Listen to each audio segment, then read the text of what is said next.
Hi, my name is James Vanatakis and I'm the Dean of the Graduate Research School here at Western Sydney University. And this is one of our series of short videos that we make, I suppose, to give tips to high degree research students. So today's tip is 5 mistakes that PhD students make. The first one is, and it's not a surprising one, is that basically students spend their first year not getting into their research. Or as one of my colleagues once said, they just frig around too much. Now, everybody thinks I've got 3 years, and they don't actually realise that 3 years passes really, really quickly. And your first year in some ways is your most important because you need to get that first year, you need to get that framing right. And it's actually in your first year that do that. So don't just waste your time thinking that some amazing idea is going to come to you. Start reading and start writing. And writing is really important. It's not something you save up to the end, it's something you should do straight away. So that's the first tip.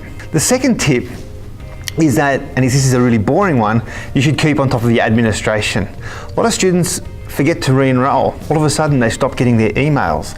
They stop getting information about potential scholarships or opportunities that exist. And they wonder what's happened. And then they have to catch up and re-enroll and go through all that paperwork. So stay on top of the administration. Check your emails regularly. Make sure that you know what's going on because you don't want to miss opportunities that may arise. The third tip is that students don't career plan. Now, we know today that 50% of PhD students do not go into academia.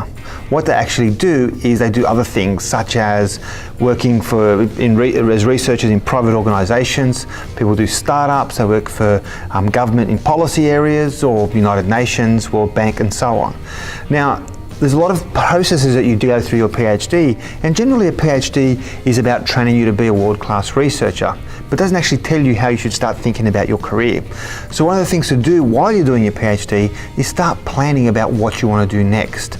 Start thinking about, well, if you want to do something, say, like get into policy work, what type of things you're going to publish, where you're going to publish, what conferences you're going to go to. So start that career planning. And this is a really, really important element that's actually missing from a lot of people's PhDs.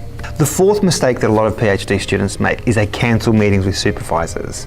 They kind of feel that they shouldn't, like, oh, I haven't done enough work, so I'm just going to cancel your meeting with your supervisor. Actually, that's a big mistake to make. And actually, when you start cancelling meetings, a supervisor, or the dean, in this case me, gets really concerned about your progress. So what you're better off doing is, if you've got a meeting coming up, sending some information to your supervisor about what you've been doing, even if it's a couple of paragraphs, just so they know the type of thing you're working on. And you can actually then begin to have a meeting that's focused around the type of work you're doing.